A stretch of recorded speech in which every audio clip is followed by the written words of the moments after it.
Monsieur Benzine, vous êtes à Bruxelles pour expliquer le Coran. C'est ce que vous faites en effet depuis des années. Mais dans le contexte actuel, on a vraiment besoin d'explications et aussi de critiques. En tout cas, aujourd'hui, nous avons commencé depuis le mois d'octobre à Bruxelles, au KVS, un cycle de conférences sur le Coran, où on souhaitait faire du Coran pas un objet de croyance, mais un objet de savoir. Parce qu'il m'a semblé qu'aujourd'hui, en ce qui concerne le Coran, il y a un fantasme de part et d'autre, à la fois d'un certain nombre de musulmans, puis aussi de non-musulmans, qui s'inquiètent aussi sur un certain nombre d'agissements et qui ont accès au texte, parfois de manière sauvage. Et à travers ce cycle-là, on a essayé justement de construire, je dirais, toute une histoire pour essayer de remonter Oui, dans un contexte qui est celui du 7e siècle et de donner des grilles de lecture pour que les gens puissent comprendre, je dirais, un texte qui est l'objet de, je dirais, d'un événement historique et qui parle à des gens qui ne sont pas nous. Donc il y a une distance critique qui est très importante à mettre en ok. place. Parce qu'il y a 2 ans, vous avez écrit le Coran expliqué aux jeunes. Pourquoi? Parce que les jeunes musulmans ne comprennent pas du tout ce que c'est le Coran. Alors, je suis enseignant et chercheur. Et dans tous les débats que j'ai pu avoir, à la fois avec mes étudiants et dans les différentes conférences que j'ai eues, se posait souvent la question, qu'est-ce que c'est que le Coran? Et donc j'ai voulu leur donner surtout une grille de lecture et des outils en termes d'histoire et d'anthropologie. On trouve beaucoup, je dirais, de livres en ce qui concerne le Coran, mais c'est une histoire sacrée, une histoire du salut. Nous n'avons pas encore une histoire au sens historique du terme, c'est-à-dire que l'islam, en général, souffre, en ce qui concerne l'islam des origines, il souffre d'un véritable déficit d'histoire. Oui, parce que selon vous, le Coran est une parole de l'Antiquité tardive, ce n'est pas la parole musulmane. Ben, c'est-à-dire qu'il va devenir une parole musulmane par la suite. Mais au départ, le discours coranique, la parole coranique s'inscrit dans une géographie qui est bien particulière, à savoir l'Arabie occidentale. Donc on ne peut pas faire de l'histoire sans faire de la géographie. C'est très important, d'autant plus que la notion du physique, je dirais, du terme physique, de la géographie est très importante. Or, l'Arabie du 7e siècle, il y a des récits qui circulent. Je dirais des récits oraux, des récits de la Bible, des récits apocryphes, et le discours coranique va entrer en interaction et en discussion avec tous ces discours-là. Donc c'est pour ça qu'il s'agit de bien connaître, je dirais, ce contexte, et surtout ce contexte de croyance, puisque l'Arabie du 7e siècle n'est pas une Arabie vierge de toute influence. Oui.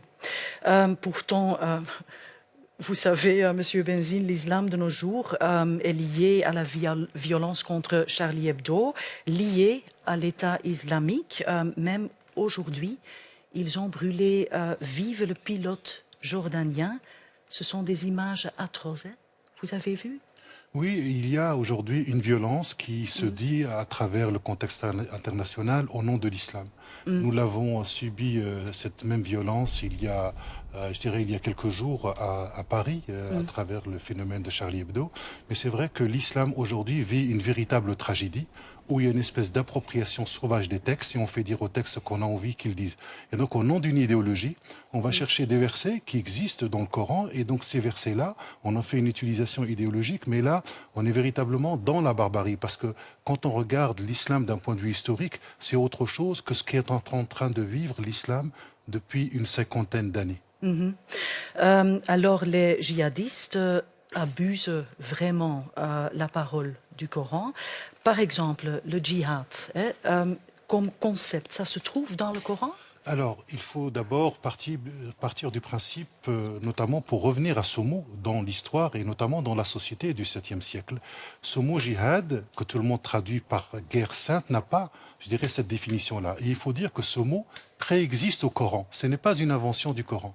Et donc, vous trouvez, surtout durant la période mécoise, vous avez des parents qui font le djihad contre leurs enfants. Vous Oui. voyez, ça ne veut pas dire qu'ils mènent une guerre. Le djihad, c'est faire un effort en vue d'obtenir un résultat. Ça, c'est toute la partie mécoise. Une fois que nous sommes à Médine, le djihad, c'est justement cet appel volontariat pour participer justement à un combat qui doit être mené, où vous avez un crieur qui passe dans toutes les oasis et qui dit « Nous allons faire une expédition, qui veut participer ?»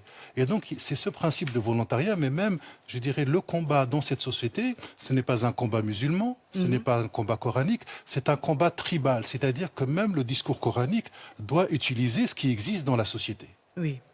OK, où on a les 72 vierges et pour les héros djihadistes, ça se trouve dans les écrits? Alors ça, il faut savoir que dans le Coran, il n'y a aucun lien entre les combattants et Oui. ces fameuses houris. Cela n'existe pas. Ce sont les vierges, hein? Oui, oui, vous avez trois passages dans le Coran en période mécoise où Mohammed est en train d'essayer, je dirais, de ramener sa tribu à son Dieu. Et donc, le Coran introduit une innovation qui n'existait absolument pas à l'époque, l'idée d'une vie après la mort. Et les Arabes de l'époque n'avaient pas de récit de création du monde. Donc, l'idée de jugement, ce n'était pas une idée qui faisait partie de leur croyance. C'est une idée qui est importée de la Bible, mais qui est traduite dans des termes locaux. Et donc, Ok. le discours coranique, en s'adressant aux chefs de tribu, il leur dit, dans un au-delà, après la mort, si vous faites de bonnes actions, vous serez récompensés. Mais c'est-à-dire que ces idées de houri, finalement, c'est une extrapolation dans l'au-delà des images, des plaisirs terrestres. Et cette idée de houri disparaît complètement à Médine, où justement les familles, je dirais, sont en train Ok. d'exister et les houris disparaissent complètement, on n'en parle plus, on dit simplement que ceux qui meurent, je dirais, au combat en ayant pris tous leurs prétextes, parce que on n'est pas dans l'idéologie de la mort, ceux-là seront bien récompensés, mais il n'y a aucun lien. OK, et qu'est-ce qu'on fait avec la question de la lapidation? La lapidation, elle ne se trouve pas du tout dans le Coran. Non. Vous savez, dans l'Arabie du 7e siècle, vous avez deux espaces. Il y a l'espace habitable des hommes, puis il y a l'espace inhabitable qui est celui des djinns et celui ce que le Coran appelle les shayatin, c'est-à-dire les satans. Donc du coup, on éloigne Satan en arabe, ça s'appelle rajm shaitan, c'est-à-dire qu'on l'éloigne avec des pierres pour qu'il n'entre pas dans un espace habitable. Et c'est très intéressant de voir que finalement, cette idée de la lapidation des femmes ne se trouve pas dans le Coran, mais vous allez la retrouver dans le hadith, c'est-à-dire la tradition prophétique qui s'établit 2 siècles plus tard. Et là, le hadith, il est le produit d'une société islamisée et surtout de néoconvertis, c'est-à-dire que vous avez beaucoup de juifs et de chrétiens qui se convertissent à l'islam, et en se convertissant, ils arrivent avec leur mémoire et ils biblisent quelque part le Coran. C'est-à-dire, c'est une idée que vous trouvez dans la Bible qui va passer dans l'islam, mais qui n'est pas dans l'islam des origines. Non. Même il y a des musulmans qui interprètent, Monsieur Benzine, le Coran de façon très radicale, hein, vous savez. Donc, l'islam est une religion qui est vulnérable à la radicalisation, à la violence? C'est-à-dire que nous avons un certain nombre de jeunes qui n'ont pas de connaissances historiques, qui sont parfois dans un mal-être, qui veulent punir parfois la société et qui peuvent se Punir servir. la société. Oui, oui, qui peuvent punir la société et qui peuvent se servir d'un certain nombre de textes, mais comme ils n'ont pas le recul historique, ils vont chercher dans le texte ce qu'ils veulent. Donc, ils ne lisent pas les textes, ils n'interprètent pas les textes, ils se projettent et ils ne trouvent que eux-mêmes dans les textes. C'est-à-dire que s'ils sont pacifistes, ils vont trouver des éléments de pacification. S'ils sont violents, ils en trouveront aussi. Mais c'est le principe de tous les textes religieux où vous avez à la fois des éléments de violence et des éléments de paix, ce qui est la vie elle-même. Comment éviter, Monsieur Benzine, que beaucoup de jeunes radicalisent en France, même en Belgique, comme en Belgique? C'est-à-dire qu'il faut qu'on sorte, pour moi, d'un double déni. Un déni de la société et un déni de l'islam. La société ne doit pas se dire uniquement c'est de la faute de l'islam et les musulmans doivent aussi prendre en compte que c'est aussi une expression dangereuse de l'islam depuis une cinquantaine d'années. Ils doivent prendre la responsabilité? Oui, c'est-à-dire que c'est une responsabilité qui est partagée.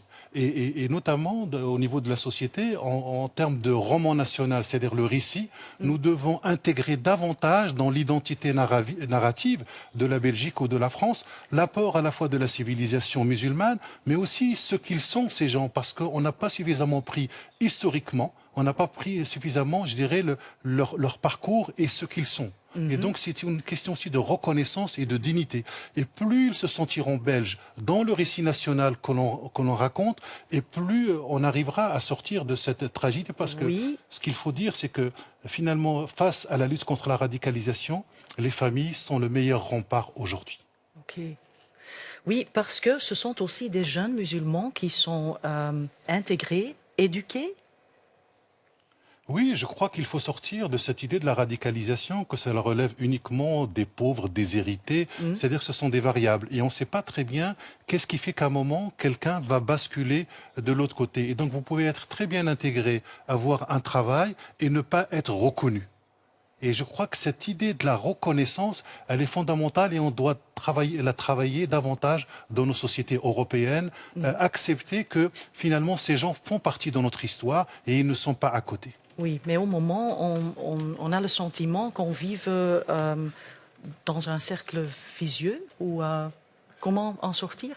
Ben, il faut d'abord, c'est ce que je disais, c'est-à-dire voir qu'est-ce que nous avons raté ces 30, 40 dernières années, parce que quand même l'intégration, elle fonctionne. Il y a des gens qui sont qui sont professeurs à l'université, il y a des médecins, les familles sont là. Ça, c'est une faible minorité, mais c'est une minorité qui doit aussi nous questionner.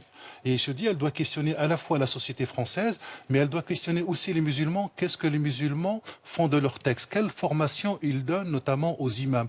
Est-ce que nous avons une approche historique? Est-ce que nous avons une approche critique à proposer à ces jeunes? Est-ce que nous travaillons notamment avec eux et surtout leur dire que on est dans l'ordre du croire, on n'est pas dans l'ordre du savoir. Et le croire, c'est que quand vous croyez en Dieu, il n'y a pas de croyance sans doute. Et le doute est très important, le questionnement est très important. Et ça, c'est tout le travail de l'école, de pouvoir apporter ces outils critiques. Oui. Vous-même, Monsieur Benzine, vous êtes un islamologue musulman pas comme les autres. Vous étiez champion de kickboxing en France. Oui, ça a été... Oui, mais vous devez expliquer. Non, mais ça fait partie de ma jeunesse. Vous savez, quand vous êtes... Moi, j'habite un quartier qui s'appelle Trappes. Donc à Trappes. Et durant ma jeunesse, en menant mes études et en étant à la fois enseignant et chercheur, j'ai pratiqué du kickboxing, mais je ne suis pas passé du kickboxing à l'islamologie. Non, je comprends. Mais ça fait partie des sports que j'ai fait. J'ai été champion de France et ça peut servir parfois aujourd'hui face au combat qu'on mène, mais d'un point de vue intellectuel. Oui, et en plus, vous aimez déjà depuis des années les cartoons de Charlie Hebdo. Oui, parce que je pense que, vous savez, penser qu'une caricature peut blesser un prophète ou Dieu, c'est là le véritable blasphème. C'est-à-dire qu'on rend petit, finalement, le prophète ou Dieu. Et donc, la caricature, elle est très intéressante parce que le croyant a souvent tendance à idolâtrer une représentation qu'il a. Et la caricature permet de prendre de la distance. Donc il y a toute une théologie de l'humour, je dirais, à mettre en place. Et ce que je veux dire par là, c'est que il y a dans le Coran beaucoup de passages où le prophète est insulté. Et là, vous avez un élément où on le traite de châtré, de castré. C'est là dans la sourate 108, verset 3. Mais le discours coranique ne peut pas agir. Qu'est-ce qu'il fait? Il répond. Il lui dit, celui qui t'insulte, c'est lui le châtré. Donc on est dans une société où la polémique, où la menace est très importante. Donc il faut notamment dire aux gens qu'il ne faut pas confondre la violence d'un discours qui parfois relève de la menace avec la violence de l'action. Et la violence d'un discours, c'était le virtuel c'était le virtuel de l'époque, mais il ne faudrait pas prendre le virtuel de l'époque pour l'histoire du passé ou le réel du passé. Et c'est pour ça qu'il est très important de mettre en place ces outils pour donner à lire un texte qui est d'abord un texte du 7e siècle. Et ça, on ne le dit pas suffisamment. Donc, du coup, il ne faut pas qu'il y ait une identification trop rapide. Ce discours, avant de s'adresser à moi-même en tant que croyant, il s'est adressé à des gens qui ne sont pas nous. Monsieur Benzine, votre démarche est assez audacieuse. Vous avez eu déjà beaucoup de réactions, de menaces J'ai des réactions. Vous vous sentez en danger je vais vous confier quelque chose. J'ai l'habitude de faire des conférences, notamment dans le monde arabe, au Maroc, en Tunisie, en Algérie. C'est beaucoup plus facile là-bas que dans l'espace européen. Pourquoi? Parce qu'il y a des crispations, il y a des stigmatisations. Et donc, les gens, parfois, ne sont pas capables d'entendre aussi ce type de discours. Et lorsque vous êtes habitué à un discours de croyance, à une croyance sacralisée, la distance critique peut, je dirais, déconstruire les représentations. Et donc, c'est là où on voit que la croyance, elle touche à l'identité. C'est pour ça qu'on essaye de mettre de la pédagogie pour justement dire, voilà ce que peut apporter l'histoire, je dirais, à la croyance. Et je crois qu'une religion qui ne subit pas la critique, elle peut devenir dangereuse pour l'espace public. Ok. Vous êtes pessimiste pour les années qui viennent? Je pense que nous allons en avoir pour 30 ou 40 ans de friction. Okay. Mais parfois, il faut honorer le conflit. et en permettre des débats Honorer le conflit. Oui, je pense qu'il Le faut... conflit de Charlie Hebdo aussi. Mais ça doit nous poser des questions. On est aussi dans des sociétés où on est sensible à la violence et on est moins sensible à certaines violences, notamment de stigmatisation, d'humiliation. Et vous voyez, c'est toute la société qui doit prendre ça, malheureusement, et on ne pourra pas, c'est-à-dire que cela ne sert à rien de ne pas se confronter à la réalité. La réalité, elle est difficile et elle va être de plus en plus difficile, mais nous avons aussi les moyens. Je dirais aujourd'hui, tous ensemble, en Belgique, en France, d'y faire face. Et c'est pour ça que je suis optimiste.